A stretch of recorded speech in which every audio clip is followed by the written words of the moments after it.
What if the prayers you recite, the rituals you follow, and the very way you imagine God didn't start where you think they did? Most of us can trace our faith back to prophets in the desert, reformers in Europe, or sages in Asia. But what if the roots of today's great religions reach back further, to a time and a continent that's been largely overlooked? What if the spiritual DNA of humanity's most powerful beliefs contains a deep echo from its most ancient source? We're about to pull back the veil of history and trace the hidden threads connecting the core beliefs of our modern world directly to the ancient spiritual systems of Africa. This isn't just about what came before the world's major religions. It's about how the foundational ideas of a continent became embedded within them. The truth is far more complex, interconnected, and profound than you might imagine. It's time to see the history of faith in a whole new light. Long before the first pages of the Bible, Talmud, or Quran were ever written, Africa was a continent alive with a deep and complex spiritual consciousness. This wasn't one single religion. It was a huge and diverse tapestry of worldviews woven from thousands of distinct cultures. But even with all this diversity, a set of profound core concepts were shared across many traditions. Together, they created a kind of spiritual grammar that shaped life from the Nile Valley to the Cape of Good Hope. To get a handle on its impact, we first have to understand its heart. At the very center of this ancient worldview is the idea of interconnectedness. In traditional African thought, there's no hard line between the spiritual and the physical, the sacred and the everyday. Spirit isn't something locked away in a temple for one day a week. It's the life force that animates everything the river, the ancient tree, the newborn child, the soil itself. This belief, which outsiders often call animism, is really a recognition that the whole universe is intelligent, alive, and in constant communication. Humanity's job wasn't to conquer nature, but to live in harmony with it, to understand its rhythms and honor the spirits living within it. Life was a continuous act of finding balance and showing respect. Central to this balance was the relationship between the living and the ancestors. In nearly all African traditions, the dead aren't gone. They've just moved to another plane of existence, a spirit world that runs alongside our own. They are the living dead, and they stay active and influential members of the family and community. They aren't worshipped as distant, scary gods, but honored as respected elders, guides, and, crucially, as intercessors. They're seen as being closer to the divine source and can mediate for the living, offering wisdom, protection, and blessings. Honoring the ancestors is an act of communion, a constant dialogue that reinforces family lines, community values, and the unbroken chain of life. Getting your ancestors was like cutting yourself off from your own roots, becoming a leaf floating aimlessly on the wind. And what about God? Long before the arrival of Abrahamic faiths, the concept of a single, powerful creator was already present in many African spiritual systems. This supreme being has countless names: Lodomari for the Yoruba, Nyame for the Akan, Chakwu to the Igbo. But this wasn't always the interventionist, personal God common in many modern religions. Often, the Creator was seen as a remote, transcendent force who, after putting the universe into motion, stepped back from the direct affairs of humanity. And that's why the lesser divinities, the Orishas, the Abysm, the forces of nature, and the ancestors became so important. They weren't rivals to the Supreme Being, but were the accessible spiritual forces that handled the day-to-day workings of the cosmos, acting as intermediaries between people and the ultimate source of life.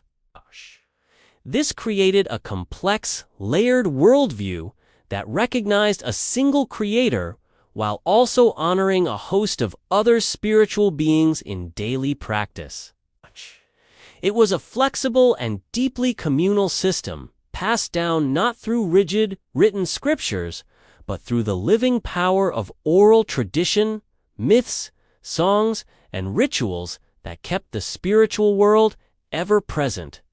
The incredible power of these ancient African beliefs isn't just a historical fact.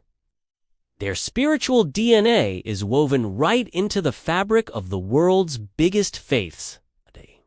This wasn't a passive handoff, but a dynamic, centuries-long process of interaction, adaptation, and blending. Let's start with Christianity. Before Christianity ever became the state religion of the Roman Empire, it had already found fertile ground in Africa.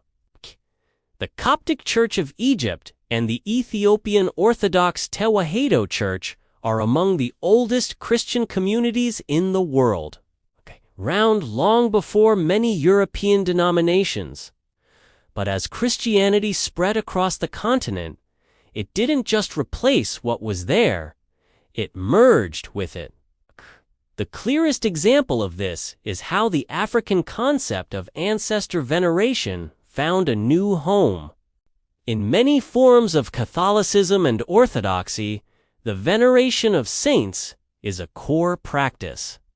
Saints are seen as holy figures in heaven who can intercede for the faithful on earth. For many Africans converting to Christianity, this idea felt incredibly familiar. It was a direct parallel to the traditional view of ancestors as respected intercessors between the living and the divine. Asking a saint for help wasn't a foreign concept. It was a spiritual echo of asking a beloved ancestor for the same thing. The roles were almost identical. This made the transition to the new faith smoother and allowed for a uniquely African expression of Christianity to be born. In this blended view, the line between an ancestor and a saint could become beautifully blurred. You can also see a direct legacy of these traditional beliefs in the focus on healing and the spirit world in many African independent churches today. Practices like spiritual healing, prophecy, and acknowledging the active role of spirits, now often seen as angels and demons, are a powerful continuation of that ancient African worldview, where the spiritual and physical are in constant conversation. These churches, blending Christian theology with indigenous rituals, are living proof of the resilience and adaptability of African spirituality. Now, what about Islam? As Islam traveled across North and West Africa with traders and scholars, it met the same rich spiritual landscape. While Orthodox Islam is strictly monotheistic, its mystical branch, Sufism, deeply resonated with African spiritual sensibilities. Sufism, with its focus on a personal experience of the divine, its spiritual masters, sheikhs, and its use of chanting and music, blended almost perfectly with existing local practices. In many parts of West Africa, Sufi saints became figures of veneration, much like ancestors or local spirits in traditional systems. Their tombs became pilgrimage sites, and they were believed to have asterisk baraka, asterisk, or divine grace, which they could pass on to their followers. This practice mirrored the indigenous belief in spiritual intermediaries who could connect the living to a higher power. Sufism didn't erase traditional African spirituality. In many ways, it just gave it an Islamic vocabulary. But the most dramatic transfer of African spirituality happened during the transatlantic slave trade. Ripped from their homes, enslaved Africans carried their beliefs with them to the Americas. In the brutal world of the plantations, their spirituality became a tool for survival, identity, and resistance. Forbidden from practicing their faiths openly, they found ingenious ways to keep them alive. In Cuba, the Yoruba deities, known as orishas, were hidden behind the identities of Catholic saints, giving birth to Santeria letters. The mighty god of thunder, Chango, was masked as Saint Barbara. The merciful mother goddess Yamaya was syncretized with Our Lady of Regla in Haiti. Spiritual systems from the Fon and Awe people of West Africa blended with Catholicism to create Vedu, and in Brazil, Candomblé developed in a similar way, preserving a complex Yoruba pantheon. These are not diluted versions of African religion. They are powerful, living traditions that show the incredible sophistication of African spiritual systems. They survived the most dehumanizing conditions imaginable, adapting and transforming while keeping their core intact. From the saints in a Catholic cathedral to the Sufi masters of Senegal and the orishas of Brazil, the echoes of ancient African spirituality are impossible to deny. They are not relics of a forgotten past. They are a living, breathing part of our global spiritual heritage. So how did these ancient spiritual systems manage to survive and even thrive when faced with the massive spread of Christianity and Islam and the brutality of colonialism? The answer isn't confrontation, but a remarkable talent for adaptation, a process called syncretism. This wasn't about surrender. It was an active, intelligent fusion where indigenous beliefs weren't just erased but were woven into new ones, creating hybrid faiths that were both new and ancient. A big reason for this resilience is the nature of African spirituality itself. Unlike the Abrahamic religions, most African traditions weren't based on written texts or rigid doctrines. There was no single holy book to defend. Spirituality was an oral tradition, passed down through stories, songs, and communal rituals. This fluidity was its greatest strength. It allowed these belief systems to be flexible and open to change. When a new idea like the Christian God or the Muslim Allah was introduced, it wasn't always seen as a threat, but as another layer of spiritual reality to be understood and incorporated.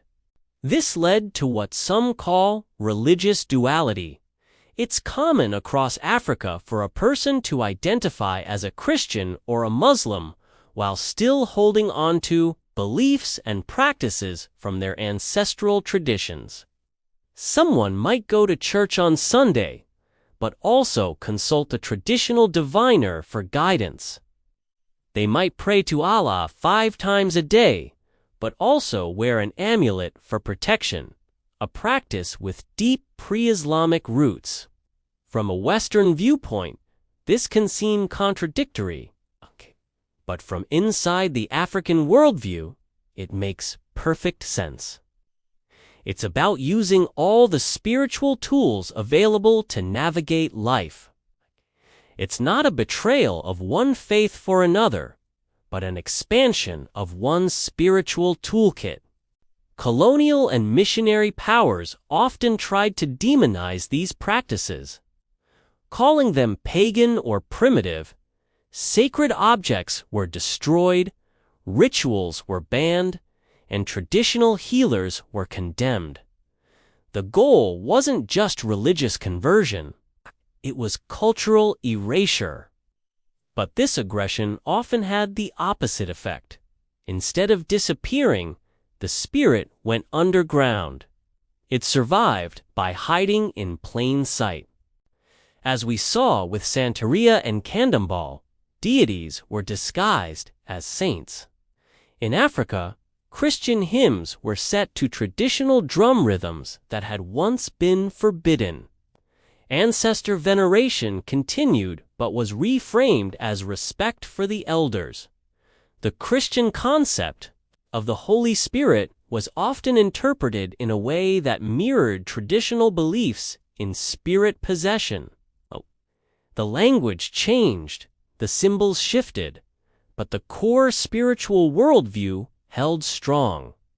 This process wasn't just about survival. It was an act of resistance. By refusing to completely abandon their ancestral ways, Africans asserted their cultural identity against colonial pressure. Creating African independent churches was a profound statement. They could be Christian without being European. It was a reclamation of their right to encounter God on their own terms. This great syncretism reveals a fundamental truth.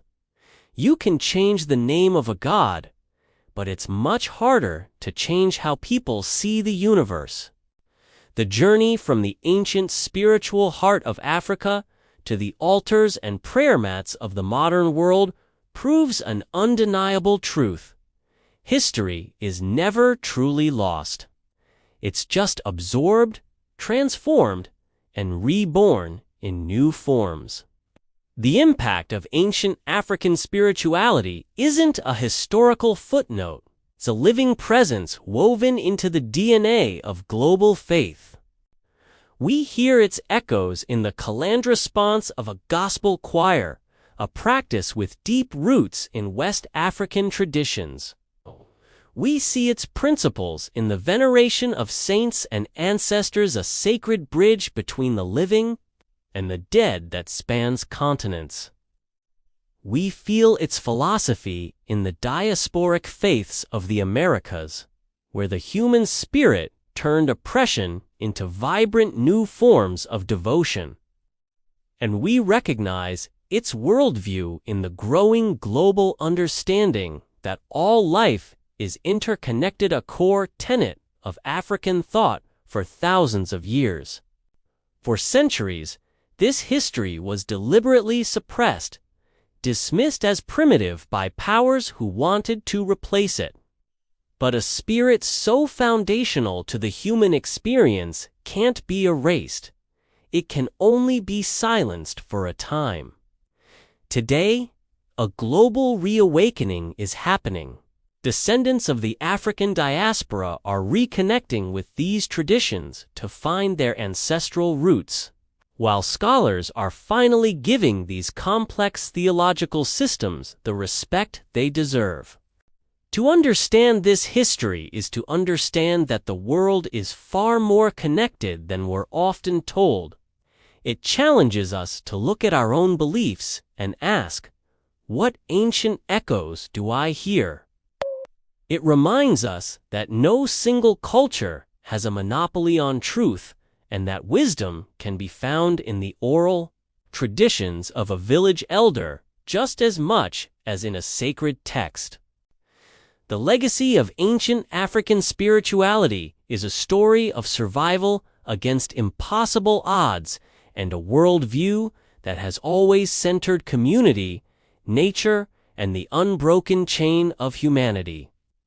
It isn't just African history, it's human history. And its wisdom isn't just for the past, it's a vital source of connection for our future. This conversation is far from over. This is a huge topic, and we've only scratched the surface. What parts of this history resonated with you the most? Share your thoughts and continue this important dialogue in the comments below. And if you believe in uncovering our shared, hidden history, subscribe to the channel and join our community. There are so many more stories to tell.